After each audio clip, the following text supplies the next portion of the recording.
मित्रवर, कथाकार जब कोई कहानी कहता है तो उसकी पृष्ठभूमि, उसके पात्र और उसके संवाद में कहानीकार की उपस्थिति स्पष्ट नजर आती है। मेरी बाल्यावस्था से किशोरावस्था या उससे कुछ और आगे का समय पूर्वी उत्तर प्रदेश के कुछ क्षेत्रों में गुजरा है। मैंने वहाँ के लोगों, उनकी आदतों, वहाँ की रहन सहन, लोगों के जीवन में आ रही समस्याओं को बड़ी निकटता से, सूक्ष्मता से देखा है, परखा है।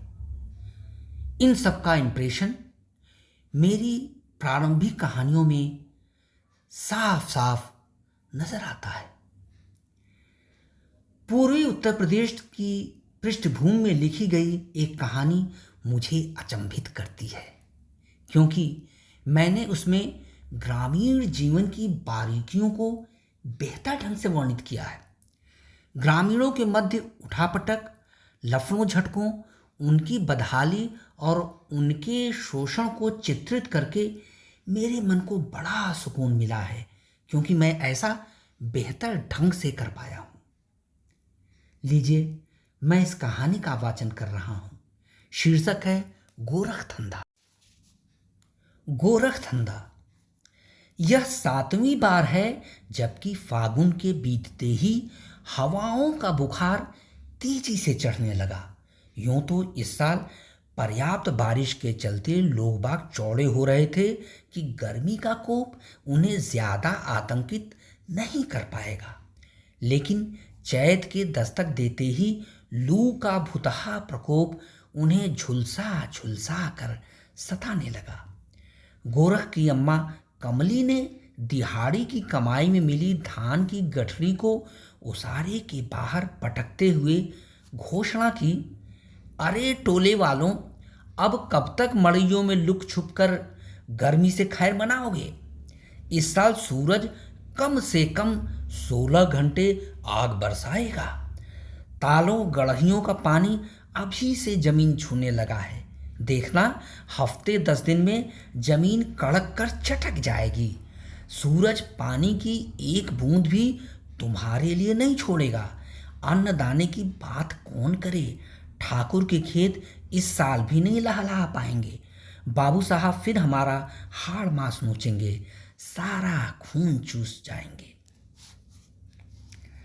अरे अम्मा, तू अभी से उ राक्षस का जाप काहे कर रही है? गाली गुफ्ता मत कर, नहीं तो श्रीपत राय के आदमी सुन लेंगे और तेरी शिकायत करके तेरी चमड़ी उधड़वा देंगे। गोरख ने अम्मा की जबान पर बाबू साहब का नाम आते ही उसे फटकार लगाई, लेकिन वह कहाँ चुप होने वाली थी। वह भुन भुन करते हुए सूखे नाथ पर अपनी कमर टिकाते हुए बदन तोड़ने लगी। तो ये गधेला भी अब हमें बरसने लगा है। हमारा मर्द तो भिनसारे से ही ताड़ी चढ़ाकर नाक बजा रहा है। पेट के भणसाए में 2 सेर आटे की लिट्टियां झोंक कर चैन की नींद सो रहा है। उसे क्या पता कि हम कहाँ कहाँ से दाना पानी का जुगाड़ करते हैं। हाड़ मांस एक करके अपना जिस्म गला रहे हैं, पर ऊ है कि अपनी तोंद पर चर्बी चढ़ाए जा रहा है। झोपड़ी से खखाड़ने की आवाज सुनकर वह एक बैग साम गई। धान की गट्ठर खोलकर उसने झुराई टहनियों की छोटी छोटी पोपलियां बनाई, जिन्हें वह पत्थर पर रखकर डंडे से बेतहाशा पीटने लगी। पहले झंखाड़ को हटाया, फिर खड़ी होकर एक बड़े से सूप में भूसा मिश्रित धान को पछोड़ने लगी। जब धान अलग हो गया तो वह उसे ओखली में डालकर मूसल से पीटने लगी। कुछ देर तक इस क्रम के चलने के बाद चावल के लाल लाल दाने निकल आए, जिन्हें वह पोटली में बांधकर जैसे ही भीतर रसोई में जाने को हुई वह ठिठक सी गई। उसका पति धक्कड़ मुंडेर पर बैठा हुक्म बजाने के लिए बेताब हो रहा था। उसकी तैरती नजरों का अर्थ वह भली भांति समझ गई। उसने पोटली को दीवार से टिकाकर ढिवरी जलाई, फिर खूंटी पर टंगे हुक्के को नीचे उतारा, चीलम में आग सुलगाकर तंबाकू डाला उसे हुक्के में फिट किया और अपने पति की ओर बढ़ा दिया। हुक्के को मुंह में लगाते ही वह चीख उठा, अरे हरामजादी, पानी बिना हुक्का पिलाकर मेरा कलेजा जलाएगी क्या? वह एकदम से हुड़क गई। गनीमत थी कि धक्कड़ ने उसे कल की तरह लपड़ नहीं मारा, अन्यथा वह फिर पछाड़ खाकर गिर जाती, गश खा जाती। कल भंटे की लटपट भाजी में एक मरा हुआ टिड्डा निकलने पर धक्कड़ उस पर बेरहमी से टूट पड़ा था। तभी गोरख ने आकर बीच बचाव किया। अरे बाऊ, तू अम्मा की नटई टीप के मार ही डालोगे का? जब गोरख ने अपने बाप को हटाया तो उसकी अम्मा के दांत लगे हुए थे। यह देख गोरख भी झोंझिया उठा पड़ा था, गोया कि वह भी उस पर टूट पड़ेगा। अब हम अम्मा पर तुम्हारी मार एकदम में बर्दाश्त नहीं करेंगे। अरे तू भी श्रीपत राय जैसा कसाई क्यों हुआ जा रहा है? वह बुरी तरह दांत पीस रहा था, पर जबान पर श्रीपति राय का नाम आते ही वह कांप गया। उसने अगल बगल झांक कर यह जायजा लिया कि कहीं कोई उसकी बात चोरी छुपे सुन तो नहीं रहा है। श्रीपत राय के मुष्टंडे आदमी चारों ओर मंडराते रहते हैं। जैसे ही किसी ने उनके मालिक को कुछ अंड बंड कहा नहीं कि वे उसकी शिकायत कोठी में दर्ज करवा देते हैं। फिर वहाँ से सम्मन जारी होता है कि फला आदमी को बाबू साहब जोह रहे हैं। उस जोहने का अर्थ सभी अच्छी तरह समझते हैं। कोठी से सबक सीखकर आने वाला आदमी दोबारा ऐसी गुस्ताखी नहीं करता। उसके बाद उसकी जबान उसके घर में ही हिलती है। उसके कान टोले वालों की हर जायज़ नाजायज़ बात अनसुनी कर देते हैं। उसकी आंखें जुल्म देख कर भी कहीं शून्य में घूरती होती हैं, बिल्कुल शोभना तेली की तरह। शोभना तेली की बोलती बंद हुए 8-9 साल तो गुजर ही गए हैं। उस दिन वह सवेरे से ही कोल्हू में जुटा हुआ था। श्रीपत राय ने पौ फटते ही उसके यहाँ 1.5 मन सरसों भिजवाते हुए अपने नौकरों से यह कहलवा दिया था कि शोभना, इस सरसों का तेल पिरवा कर इसका तेल और खली सांझ से पहले ही कोठी में पठा देना। कल एकदम विहान में बाबू साहब के यहाँ परोजन है। वह नौकरों के सामने ही बड़बड़ाने लगा। बाबू साहेब भी एकदम बौरा गए हैं, औरंगजेब बन गए हैं। तनिक हमारे हाल पर भी तरस खाएं।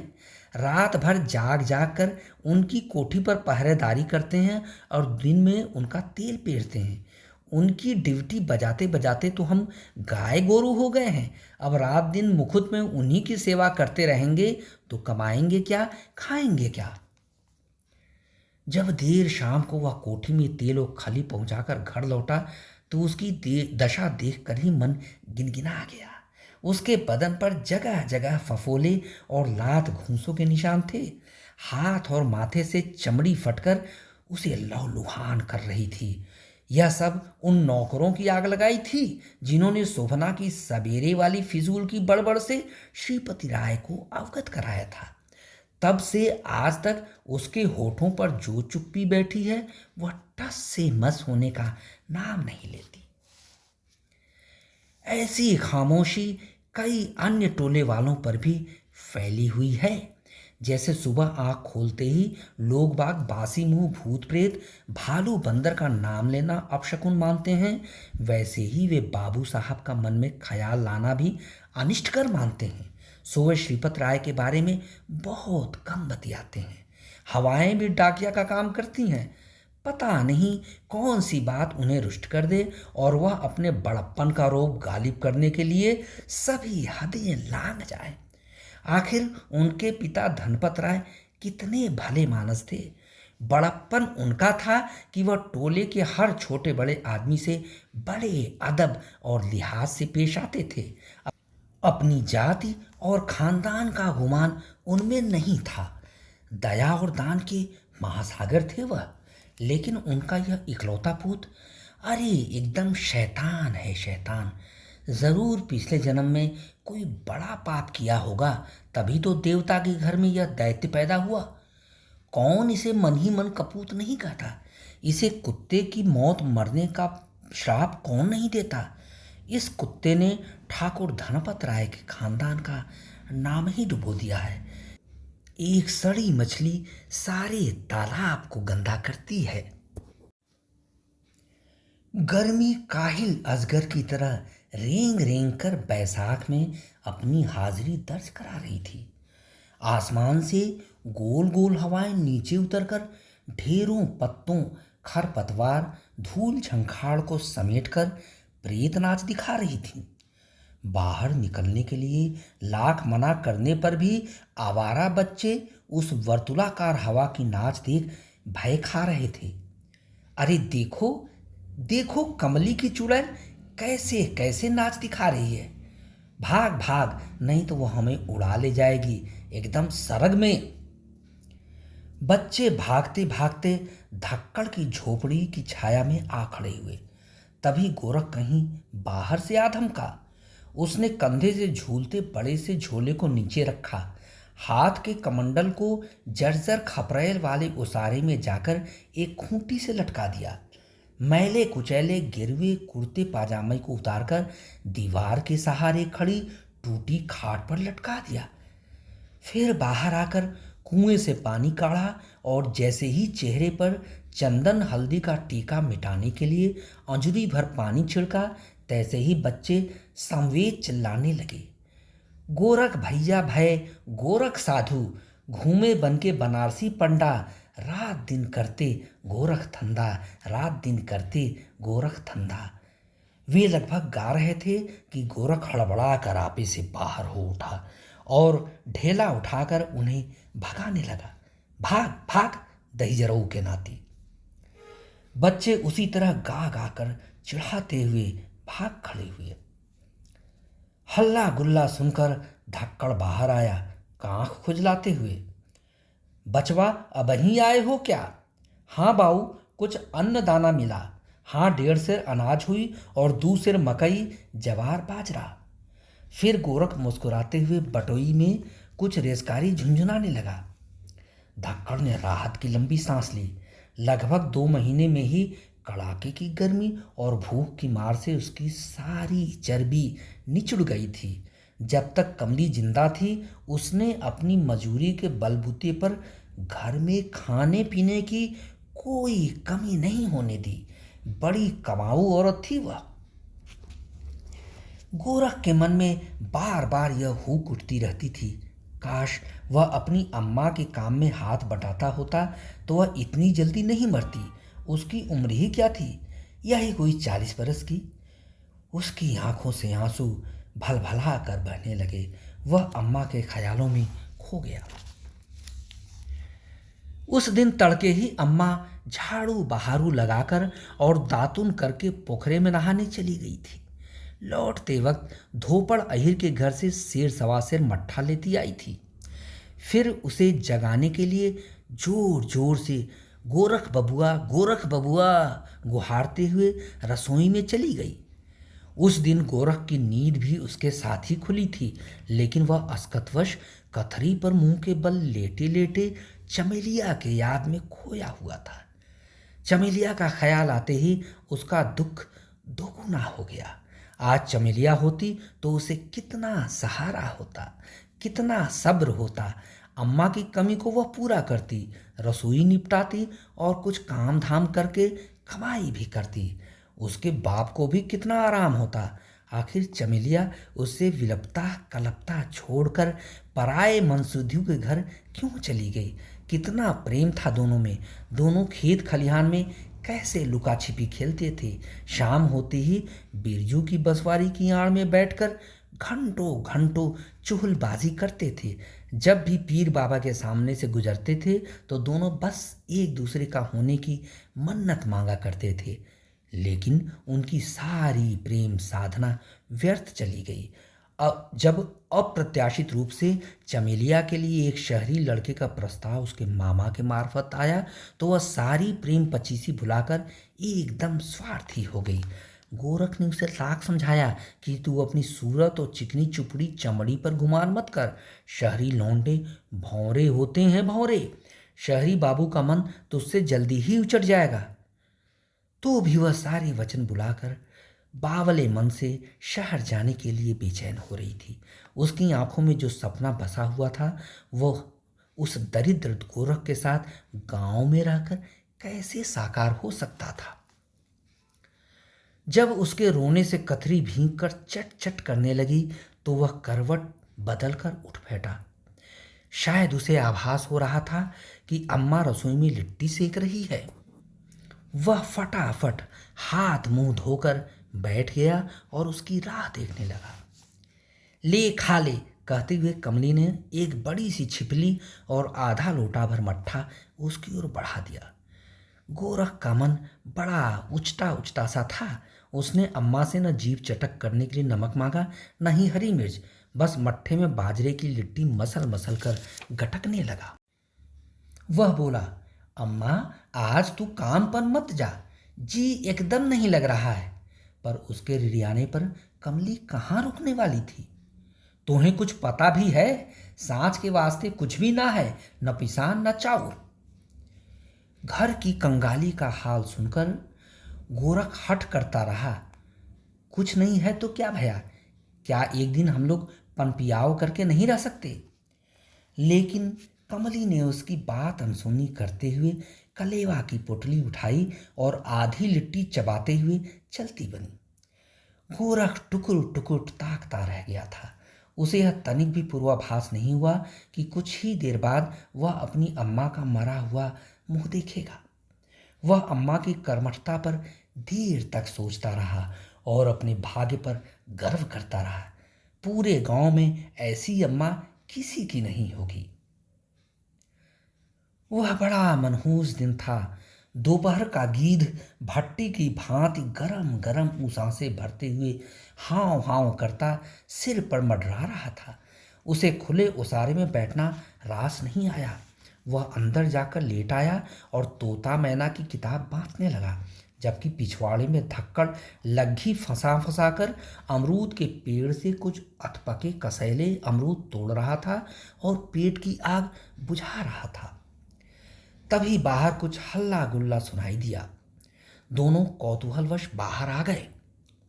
श्रीपत राय की एक बैलगाड़ी बिल्कुल सामने खड़ी थी, जिसमें कोई 3 आदमी कमली का लुंज पुंज शरीर बाहर निकाल रहे थे। धक्कड़ और गोरख को तो जैसे सांप सूंघ गया। वे अवाक खड़े देखते रहे कि कमली को आखिर हो क्या गया है। उनके कुछ बोलने से पहले ही श्रीपत राय का एक आदमी सामने आया। धक्कड़ पहलवान, तुम्हारी मेहरारू खेत में निराई करते करते बेहोश हो गई थी। एक दूसरी घसियारिन ने बताया कि जैसे ही कमली पानी पीकर दोबारा घास काटने बैठी, वह हुंकार हुंकार चिचियाने लगी और आंख बंद करके लेट गई। हम लोग तुरंत लुलारक बैद जी को लेकर आए। बैद जी ने कमली की नाड़ी देखी, बदन टटोला और अपना माथा पकड़कर बैठ गए। उन्होंने बताया कि ऐसे गर्म लू में नीने मुंह पानी पीने के कारण कमली के दिल को जोरदार झटका लगा और वह मर गई। कमली की मौत ने धक्कड़ को तो बिल्कुल बावला बना दिया था। उसकी दयनीय दशा देख गोरख ने अपने मन में कहा कि अगर वह हार मान गया तो उसका बाप एकदम टूट जाएगा, घर बर्बाद हो जाएगा, उसके कुल का मटिया मेट हो जाएगा। लोग धक्कड़ उस्ताद को कहानी बना देंगे। वह भी क्या जमाना था कि लोग बाग उसके बाप के आगे पीछे चक्कर लगाया करते थे, सिर्फ कुश्ती के 2-4 दांव पांच सीखने के लिए। घर में दूध दही की नदियां बहा करती थी। घर क्या था कि अनाज का गोदाम था। जो भी धक्कड़ का चेला बनता, वह आते ही एक बोरा अनाज उसके आगे पटक देता था। उसका सारा घर तो आघा आघा कर खाता ही था। साथ में उसके कई चेले चपाड़े भी उसके दाना पानी पर पलते थे। लेकिन जब से सूखा और अकाल पड़ना शुरू हुआ, उनके चेले भी छू मंतर हो गए।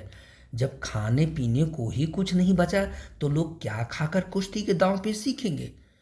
पर आज गुरु धक्कड़ का हाल बेहाल हो गया है। केसरी और महावीर की खिताबों से नवाजे गए धक्कड़ पहलवान क्या से क्या हो गए हैं। पूरे 1.25 महीने तक धक्कड़ ओसारे में कमली के गम में औंधे मुंह लेटे रहते, रोते रोते सो जाते और सोते सोते सिसकने लगते। जो कुछ टोले वालों से मिल जाता उसे खा लेते, अन्यथा 2-2 दिन भूखे रह लेते। करते भी क्या, जीवन की गाड़ी का अगला पहिया ही जो टूट गया था। भूखा पेट गोरख कब तक बनियान में से चीलर ढूंढकर अपना मन बहलाता। उसने कहा, ऐसे हमारा धर्म कर्म नहीं चलेगा, अब कुछ धंधे का जुगाड़ करना ही पड़ेगा।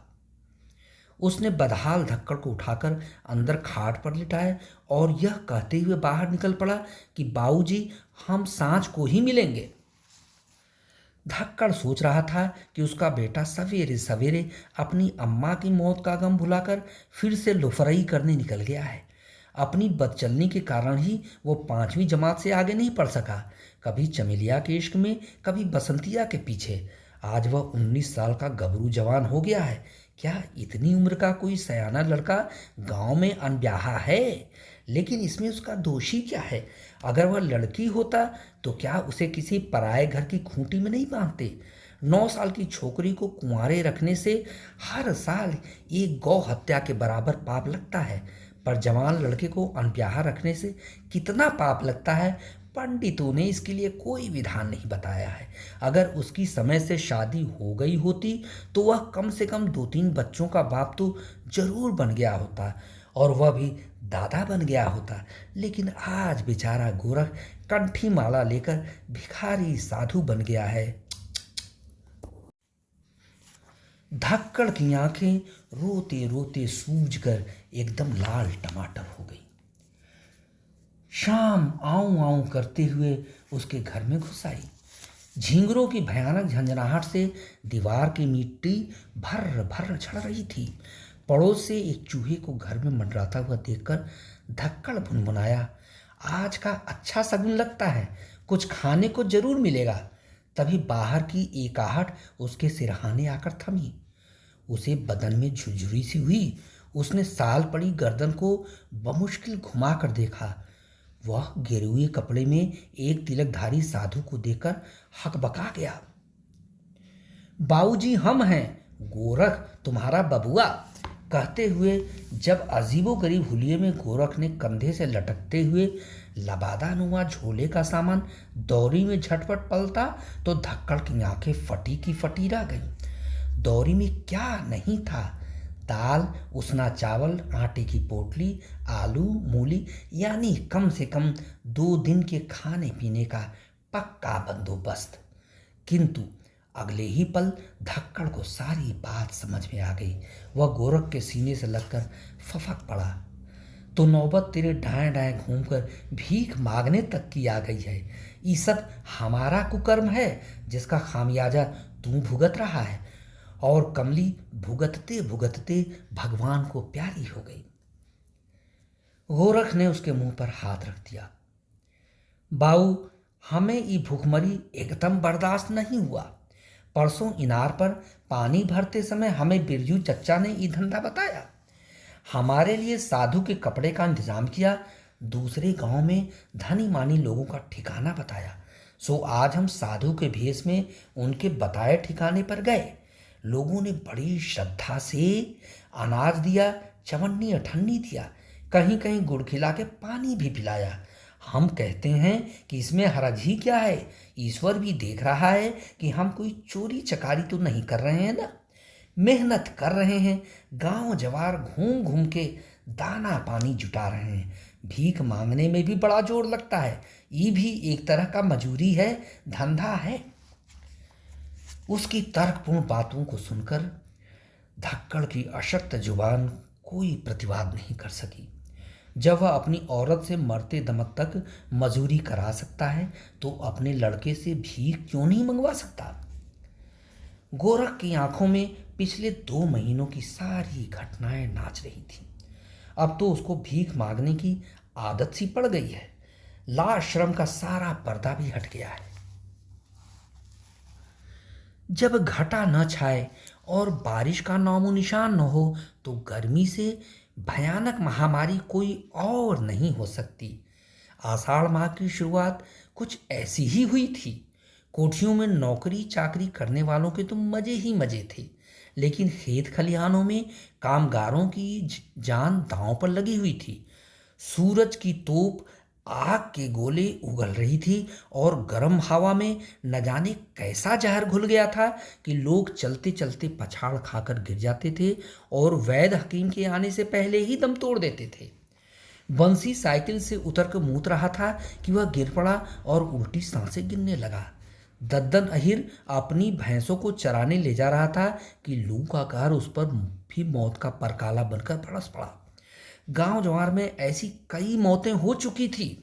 ऐसे में जब भयातुर धक्कड़ के उमड़ते स्नेह ने गोरख को दूर दराज के गांव में जाकर फेरी लगाने से रोका तो वह बोल उठा, अगर हम कोई कोठी में नौकरी कर रहे होते तो क्या तब भी तुम हमें रोकते?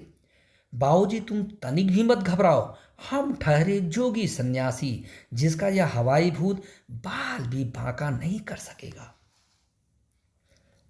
गांव में यह अफवाह जोरों पर थी कि हवा में प्रेत और बेताल का प्रकोप हो गया है, अन्यथा गर्म हवा से कौन मरता है? गर्मी तो हर साल आती है, तो क्या कामगार श्रीपत राय के खेत में छक्कर काम करना छोड़ देते हैं? लेकिन कोठी वालों को कोई रहम नहीं आया। उल्टे श्रीपत नायर राय ने यह ऐलान कर दिया कि उनके फार्मों में काम करने का समय और 5 घंटे बढ़ा दिया गया है। कामगारों को सवेरे 10 बजे के बजाय 8 बजे काम शुरू करना होगा। इसके अलावा दोपहर में कलेवा झीमने के बाद मुंह पर गमछा डालकर पेड़ की छाया में जमीन पर सिर टकाने का समय भी छीन लिया गया। सभी कामगार एक दूसरे का मुंह ताकने लगे। सोए बाएं हाथ से बाजरे की लिट्टी चबाते या छिपली में सत्तू घोलकर पीते और दाएं हाथ से खुरपी, फावड़ा और कुदाल चलाते। कोई और चारा भी तो नहीं था, क्योंकि श्रीपत राय के आदमी सभी पर निगरानी रखते थे। जिसे भी ऊँघते या सुस्ताते पाते उसे काम से निकाल देते। गोरख को तो ऐसी यातनाओं से निजात मिली हुई थी। कमली के मरने के बाद दयावान श्रीपत राय ने गोरख को काम पर रखने का न्योता दिया था, लेकिन गोरख ने कहला भेजा कि वह यूं ही ठीक है। उसके इस रुख पर उसके हम उम्र लड़कों को बड़ा ताज्जुब हुआ। वे सोच सोच परेशान हो रहे थे कि आखिर कमली के क्रियाकर्म के लिए बाबू साहब के लिए गए कर्ज को धक्कड़ किस तरह चुकाएगा। फिर जब वे गोरख के नए रोजगार से अवगत हुए तो वे उससे भरपूर दाजा हिस्सा भी करने लगे। शाम को फार्म से लौटते समय उनमें बस एक ही चर्चा का बाजार गर्म होता कि धक्कड़ को किस काहिली ने आ घेरा है कि वह कोई भी काम धंधा नहीं करना चाहता, कि गोरख करता क्या है, आखिर सदुकुड़ी करने से उसे आमदनी कैसे हो जाती है, क्या उन्हें भी गोरख का धंधा अपनाकर मजे से गुजर बसर करनी चाहिए, वगैरह वगैरह। एक दिन श्रीपत राय के फार्म से छूटते ही शोभना का लड़का भैरव अपने 10-12 साथियों के साथ सीधे गोरख के यहाँ जा धमका। तब गोरख अपनी जर्जर खटिया को ठोंक ठाक कर उसे सुतली से बिन रहा था और धक्कड़ कमर में नई धोती कसने की जुगत भिड़ा रहा था। भैरों ने नई नई चीजें देखकर यह सहज अनुमान लगा लिया कि क्यों उनके पौ बारह हैं। गोरख उन्हें देखते ही उछल पड़ा, अरे भैरव भैया, हम गरीब की मड़ई में तुम्हारा कैसे आना हुआ, बैठो, मुंह मीठा करके जाना। भैरव उसका कटाक्ष समझ गया, पर वह अपने साथियों को आंखों ही आंखों में चुप रहने का इशारा करके खुद मेड़ पर उकड़ू बैठ गया और उसके घर में आई तब्दीलियों का जायजा आंख नचा नचा कर लेने लगा। तभी गोरख वापस आया। उसके हाथ में स्टील की चमचमाती थाली में दूधिया बतासे ने सभी को चकाचौंध करके उनके मुंह में लार भर दिया। लोग काम से थके मादे घाम में जल के आए हो, पानी पी के जी ठंडा कर लो। उसके जमीन पर थाली रखने से पहले ही सभी ने सारे बतासे लपक लिए। गोरख सिर झुकाकर भैरव के बगल में बैठ गया। भैरव ने सोचा कि माहौल बड़ा अनुकूल है, उसे अपनी भड़ास निकाल ही लेनी चाहिए। गोरख, आजकल तुम्हारा मिजाज 7वें आसमान पर है। सुना है तुमने बाबू साहब की नौकरी को भी लात मार दी। भैरव भैया, का बताएं, बस ये बूझ लो कि फूल सूंघ के नहीं जी रहे हैं। लोग क्या कह रहे हैं कि तुम्हें कोई बढ़िया रोजगार मिल गया है। मर्दवा, हम जने को भी बताओ ना। उसने गोरख के गले में बांह डालकर उसे आत्मीयता के भाव से विभोर कर दिया। गोरख फिसकारी मारकर हंस पड़ा। भैया, हम एक बढ़िया धंधा जोड़ लिए हैं। ई कहो कि सधुक्कड़ी करके गांव गांव घूमते हो और लोगों को बुद्धू फंसा के खूब पैसा और अनाज ऐंठते हो। एकदम मक्खी चूस बन गए हो। भैरों का साथी बब्बन भी बोले बिना नहीं रह सका। लेकिन ये बमरौती सीखी कहाँ से? जब एक दूसरे साथी ने चुगली की तो भैरों ने उसे तरेड़ कर देखा, परंतु सबके मन की ईर्ष्या उनके मुंह से फूट रही थी। गोरख प्रश्नों के बोझ से दबा जा रहा था। किस प्रश्न का उत्तर दे और किस प्रश्न का उत्तर न दे। आखिरकार उसने सोचा कि इन कामगारों को अपना धंधा बताने में हर्ज ही क्या है। अगर इन्होंने उसका धंधा अपना भी लिया तो इससे उसका कोई नुकसान नहीं होता है, बल्कि उल्टे वह इनकी दुआओं से अपनी झोली भर लेगा। दुआ से आमदनी घटती नहीं, बढ़ती है। तब उदारता उसके सिर चढ़कर बोलने लगी। हम तुम जने से कुछ भी नहीं छुपाएंगे। हम रोजीना हल्दी चाउर का लेप माथे पर लगा लेते हैं, फिर गेरुआ धोती कुर्ता पहनकर और कान्हे पर झोला, हाथ में कमंडल लटकाकर, चिमटा बजा बजा राधे श्याम सीताराम जपते हुए दूर के जवार में कोठी वालों के यहाँ जाते हैं। वहाँ से हमें रोज 2-2.5 सेर अनाज और 8-10 रुपया मिल जाता है। अब तो हम हाथ देखकर भाग भी बाँचना सीख लिए हैं। बाबू साहब की जवान छोरियों के गोर गोर हाथ को थाम के मीस मीस के अपना दिल भी बहलाते हैं और झूठ मूठ उनका भविष्य भागते हैं कि तुम्हारा मर्द कलेक्टर होगा, तुम्हारा ब्याह अफसर से होगा, तुम्हारे घर में लक्ष्मी और कुबेर का वास होगा, तुम्हारा ससुर कोई धन्ना सेठ होगा, वगैरह वगैरह। और मजे की बात अब सुनो, वो लोग हमें देख के बाभन समझते हैं। कोई हमारा गोड़ छूता है तो कोई हमारा आशीष मांगता है। अब तो हम बेराम बच्चन का झाड़ फूंका भी करने लगे हैं। अठन्नी से कम नहीं मिलता है। अब तुम जने ही बताओ कि तेली जात को बाभन का इज्जत मिलने लगे तो वो काहे नहीं इतराएगा। कहते हुए गोरख सचमुच खड़ा होकर ऐंठने लगा। उसकी धाक जमती जा रही थी। उसके मोटे धंधे के सामने भैरव और उसके साथियों की मजूरी एकदम फीकी पड़ गई थी। हींग लगे ना फिटकरी, रंग आए चोखा, ऐसा था गोरख का रोजगार। उसका ठाट बाट देखकर उनका मन अपनी मेहनत मजूरी से उचटने लगा। गोरख, हम लोग भी एकदम उबिया गए हैं। ठाकुर के खेत में बिरथे हड्डी तोड़ तोड़ के बुढ़ा रहे हैं। उन बबुआनों ने हमारा जीना हराम कर दिया है। हम भी तुम्हारे साथ तुम्हारा रोजगार करना चाहते हैं। जैसे ही भैरव ने अपना मुंह चियार कर गोरख से गिड़गिड़ाना शुरू किया, उसके सभी साथी एक स्वर में बोल उठे, हाँ गोरख भैया, हमें अपना धंधा सिखा दो। अब गोरख की कंधे उचका उचका कर रोब गांठने की बारी थी। उसने कहा, तुम लोग हमारे यार हो, इसलिए तुमको ई रोजगार दिया है। किसी और को मत बताना। दूसरी बात, तुम लोग हमारे इलाका में हमारी कोठी वालों के आगे जाकर हमारे धंधे पर ग्रहण मत लगाना, नहीं तो हमसे बुरा कोई ना होगा, समझे। उसकी चेतावनी सुनकर सभी ने अपने सिर झुका लिए। अब गोरख जैसा भला यार उन्हें कहाँ मिलने वाला था। उसने अपने हित को नज़रअंदाज करके अपना कमाऊ धंधा उन्हें बताया, जिसमें कोई लागत नहीं आने वाली थी, बस आमदनी ही आमदनी थी। उन्हें गोरख से अपनी जली कटी सुनाने और निरर्थक तकरार करने का बड़ा पछतावा हो रहा था। भले ही सावन की ठंडी बयार, अंधाधुंध गर्मी और घातक लू की ग्रास बन चुकी हो, श्रीपत राय के घर में एसी की सावनी बहार हमेशा छाई रहती है। गांव में एक ही तो कोठी है जिसकी रोशनदानों से झांकती बिजली की लुप लुप को देखकर लोग टोले में सरकारी विकास का आकलन करते हैं, संतोष की सांस लेते हैं। जो टोले वाले कोठी के बरामदे तक डांट मार खाने जा चुके हैं, बड़े ताव से बताते हैं कि बाबू साहब की कोठी कोठी नहीं फैक्ट्री है। वहाँ मशीनों का जखीरा है।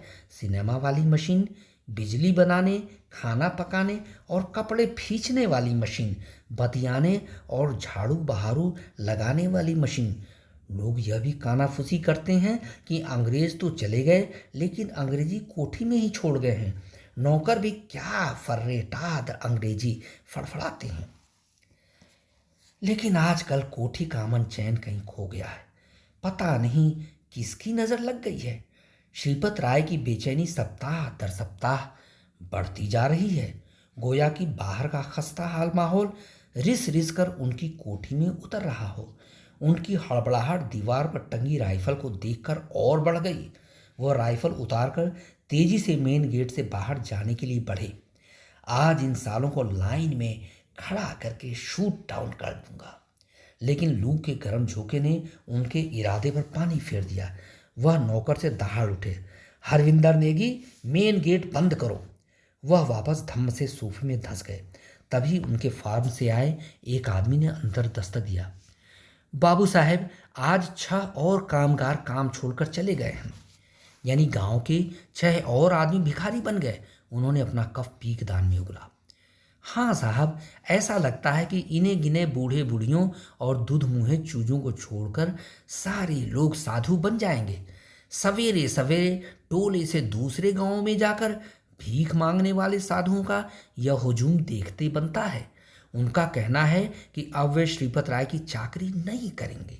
अगर उनके आदमियों ने उनके साथ कोई जोर जबरदस्ती की तो वे हमेशा के लिए गांव छोड़ देंगे।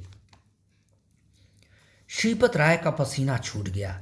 उनके खानदान में पहली बार ऐसा हुआ कि टोले वालों पर उनकी लगाम ढीली पड़ रही थी। उनके खेतों में इने गिने कामगार ही रह गए थे। इसके चलते वहां न तो ढंग से निराई गुड़ाई हो पाती थी, न ही सिंचाई। धूप का ऐसा लावा फूट रहा था कि जिस दिन खेत में सिंचाई नहीं होती वहां शाम तक खड़ी फसल झुलस कर नष्ट हो जाती। अगर कोई ट्यूबवेल चालू भी कर देता तो यह निगरानी करने वाला कौन होता कि पानी खेत में ही पहुंच रहा है या कहीं बेगार बहकर बर्बाद हो रहा है। अब उनके पालतू गुंडे नालियों के टूटे मेड़ कैसे ठीक करें? कच्चे नालियों से फिजूल बहते पानी को कैसे रोकें? उनकी परेशानी सिर्फ यह नहीं थी कि गांव के ज्यादातर लोग साधु बनकर भिक्षावृत्ति क्यों अपनाते जा रहे हैं, बल्कि वह इस बात से अधिक चिंतित थे कि वह इतने सस्ते मजदूर कहाँ से लाएं जो उनके फार्म में जान लड़ाकर खून पसीना एक करते थे। उनके पड़ोसी गांवों के कामगार उनके फार्म में काम करने को कतई तैयार नहीं थे, क्योंकि वह अपनी शोषक प्रवृत्ति के कारण बदनाम हो चुके थे। उस पर से दूसरे गांव के कामगारों पर उनके मालिकों का जोर चलता था। उनसे ज़बरदस्ती मजूरी कराने का अर्थ उनके मालिकों से दुश्मनी मोल लेना होगा, अर्थात आमने सामने बंदूकों की लड़ाई और 2-4 दर्जन बेकसूरों की हत्या। ऐसे में अगर वह शहर से कामगार मंगाते हैं तो उन्हें उनको न केवल मुनासिब मजदूरी देनी होगी, अपितु उनके रहने सहने का बंदोबस्त भी करना पड़ेगा। चुनांचे श्रीपत राय को यह चिंता भी साल रही थी कि उनके खेतों में कई पीढ़ियों से काम करने वाले उनके ही टोले वालों ने उन्हें ठेंगा दिखाकर दुनिया में उनकी नाक कटा कर रख दी है और वह कुछ भी नहीं कर सके। यूं तो गांव वाले बड़ी तादाद में श्रीपत राय की चाकरी को लात मारते जा रहे थे, लेकिन उन्हें यह भी खाया जा रहा था कि एक न एक दिन श्रीपत राय का क्रोध उन पर वज्रपन जरूर बरसेगा। तब लाठियां चलेंगी और गोलियां बरसेंगी। उन्हें कम से कम सिर फुड़ौवल तो खेलना ही पड़ेगा। हो सकता है कुछों के हाथ पैर तोड़कर उन्हें नाकारा ही बना दिया जाए। बेशक मरने वालों की संख्या में भी कोई कमी नहीं होगी। आखिर जबान के आगे बंदूक की गोली ही बाजी मारती है। भैरव ने ही टोले वालों को बहला फुसलाकर उन्हें सामूहिक भिक्षावृत्ति के लिए मजबूर किया है। पता नहीं इसके पीछे उसकी मंशा क्या है। गोरख ने उसे कसम दिलाई थी कि वह उसके रोजगार को अपने कुछ दोस्तों तक ही सीमित रखेगा, पर उसने तो पूरे गांव को ही भिखारी बना दिया। दूर दराज के गांव में इस गांव का नाम ही रख दिया है भिखारी गांव। बेशक भैरव ने गोरख से दगा तो किया है, लेकिन श्रीपत राय के साथ यह कैसा प्रतिशोध है? या उसने गांव वालों का भला किया है या बुरा? बहरहाल सभी को इस बात से बड़ा ताज्जुब हो रहा था कि श्रीपत राय अब तक खामोश क्यों हैं। एक दिन उनका आश्चर्य कौतूहल में तब्दील हो गया। उस दिन शाम अपनी लंबी होती परछाइयों से गांव को घेरते हुए रात के अंधेरों को वहां उतरने का निमंत्रण दे रही थी कि तभी कोठी की ओर से बड़े टील डोल वाला एक सन्यासी 10-12 व्यक्तियों के साथ आता हुआ दिखाई दिया। उधर से कुछ भी घटित होना गांव वालों के लिए भयकारी ही होता है, इसलिए वे भागकर अपने अपने घरों में छिपने लगे। किंतु यह क्या, यह तो सन्यासी की पोशाक में स्वयं श्रीपत राय हैं, जो अपनी धड़धड़ाती कार की बजाय आज पैदल ही चले आ रहे हैं। जब वह टोलों के बीच बीच आकर रुके तो झरोखों से झांक रहे लोग बदहवास से किसी हिंसक कार्रवाई को झेलने के लिए अपना मनोबल तगड़ा कर रहे थे। उन्हें यह विश्वास था कि कोई तबाहकुन तूफान ऐसी खामोशी के बाद ही आता है। श्रीपति राय एक खुले मैदान में खड़े हो गए। गांव वालों, मैं आज यहाँ आपके सामने उस रूप में नहीं आया हूँ जिस रूप में आप मुझे देखकर आतंकित हो जाया करते थे। आप सभी से प्रार्थना है कि आप लोग अपने अपने घरों से बाहर आकर मेरी बात सुने। कहते हुए श्रीपत राय जमीन पर पालथी मारकर बैठ गए और उनके आदमी छितर कर खड़े हो गए ताकि सारे ग्रामीण उन्हें देख सुन सकें। वह पुनः बोल उठे, मुझे हार्दिक दुख है कि हमारे अत्याचार ने आप लोगों को भीख मांगकर गुजारा करने के लिए मजबूर कर दिया है। उनका गला रुंध गया, जिसे वह खांस खांस कर साफ करने लगे। लोगों में इस अचानक बदले हुए माहौल को देखकर कानाफूसी होने लगी। कुछ मर्द अपने अपने दरवाजों पर खड़े हो गए हैं। क्या उनका हृदय परिवर्तन हो गया है? क्या वह प्रायश्चित करने के लिए सामने आए हैं, या यह सब उनका नया नाटक है जिसे वह कोई बड़ा हादसा खड़ा करने के पहले खेल रहे हैं? श्रीपत राय के वे शातिर गुंडे, जिनकी छाया तक से गांव वाले खौफ खाते थे, वे ग्रामीणों के पास जा जाकर उन्हें बाहर आने और उनके मालिक की बात सुनने के लिए विनती कर रहे थे। गोरख भैरव के कान में फुसफुसाया, भैया, ये सब हमको बाबू साहब की कोई नौटंकी नहीं लग रही है। वो सचमुच बदल गए हैं क्या? श्रीपत राय हाथ जोड़कर खड़े हो गए। हाँ हाँ, आप सभी हमारी बात पर पक्का यकीन कर लीजिए। हम अपने पापों का प्रायश्चित करने ही आपके पास आए हैं। हमें अपने कुकर्मों का बड़ा पछतावा है। अब हमने जोर जबरदस्ती और अत्याचार से तौबा कर लिया है। आप उधर देखिए, हम अपने सारे हथियार गंगा नदी में सिराने भेज रहे हैं।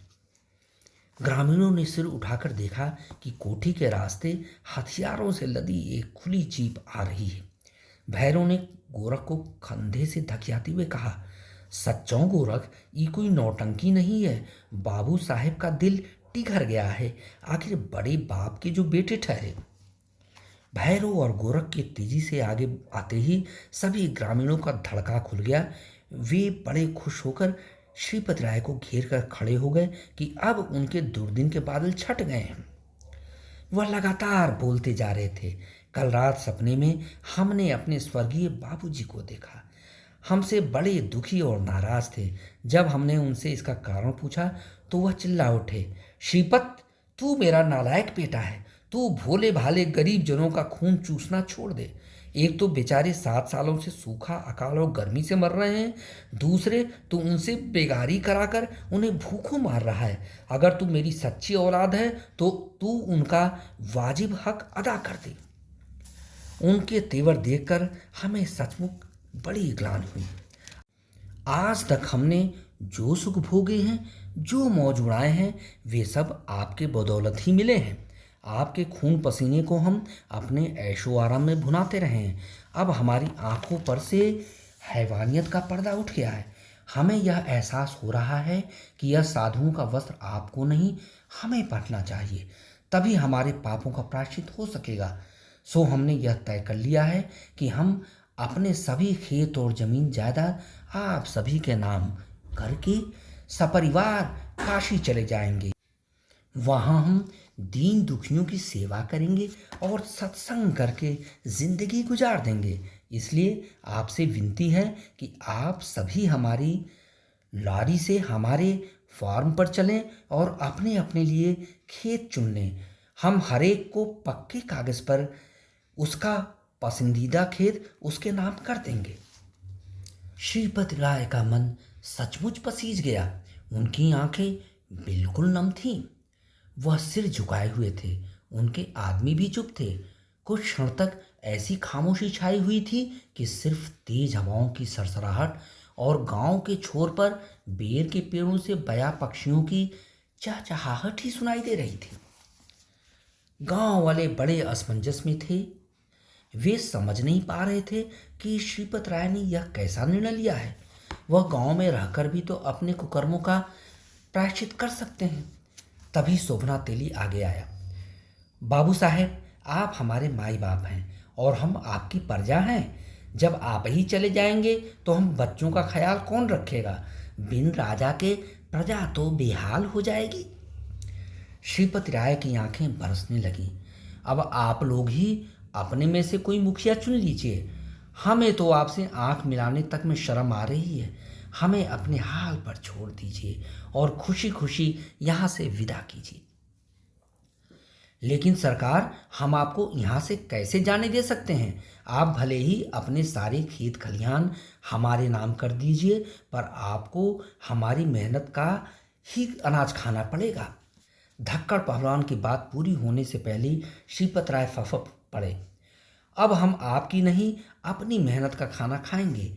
हमें भी अपनी मेहनत का स्वाद चखने दीजिए।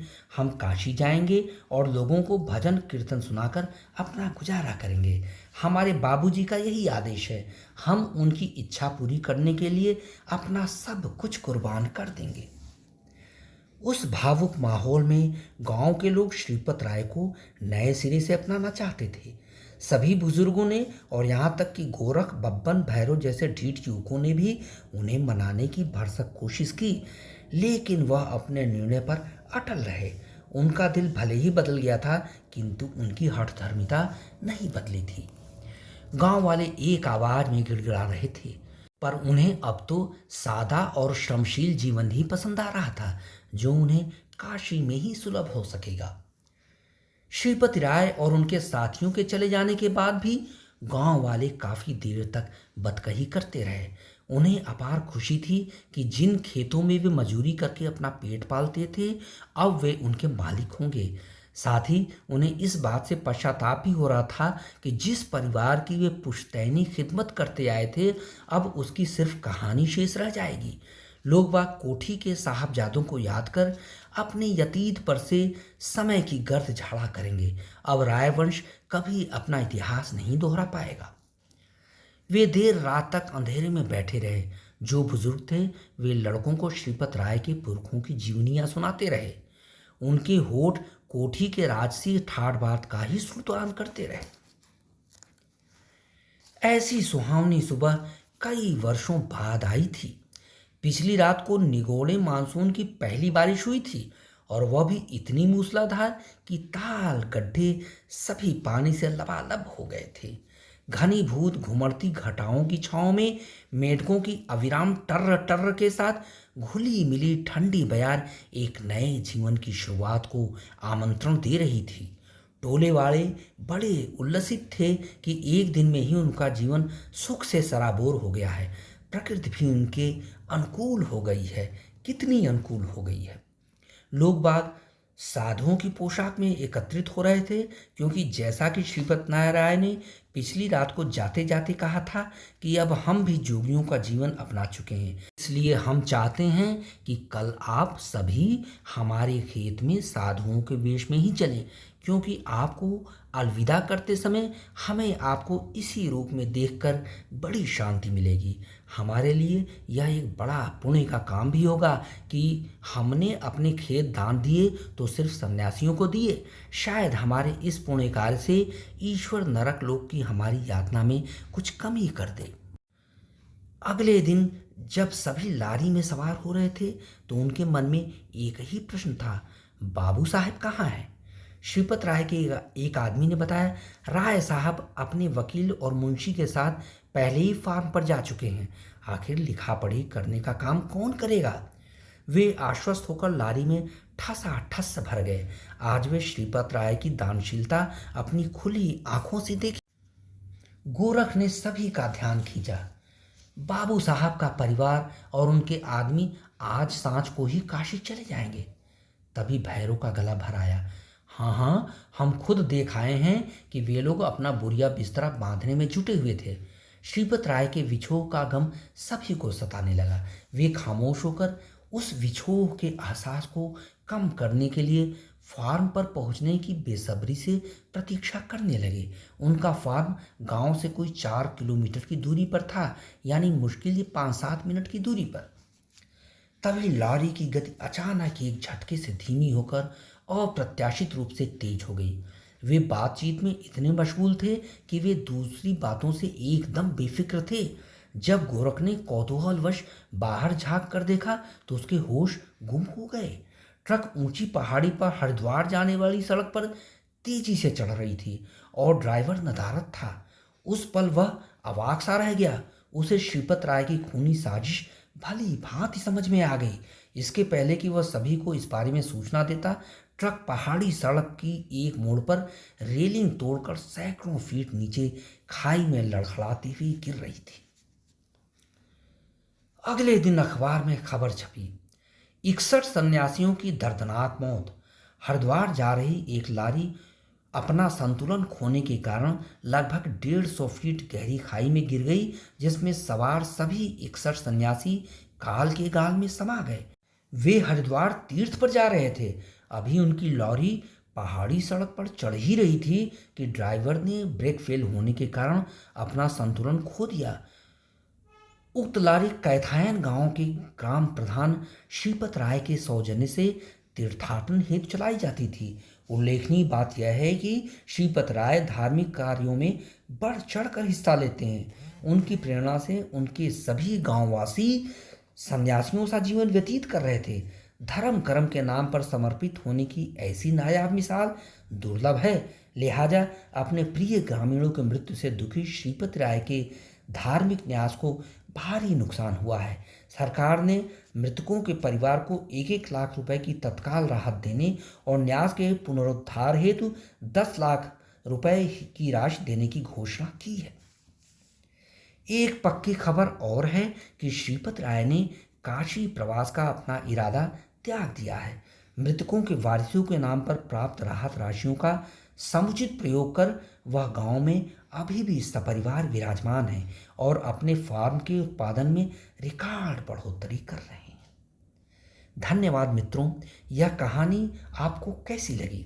इस कहानी में मैंने पृष्ठभूमि ग्रामीण जीवन का दिया है, साथ में शब्दावलियाँ भी, ज़्यादातर शब्दावलियाँ भी ग्रामीण अंचल से ली गई हैं। यदि आपको कहानी पसंद आई हो तो इसे लाइक, सब्सक्राइब और शेयर अवश्य कीजिएगा। कहानी कुछ लंबी है लेकिन अत्यंत रोचक है। जीवन का इतना जीवंत चित्रण बहुत कम देखने को मिलता है। इस कहानी को जिन जिन लोगों ने पढ़ा है उन्होंने इसकी तहे दिल से प्रशंसा की है। धन्यवाद।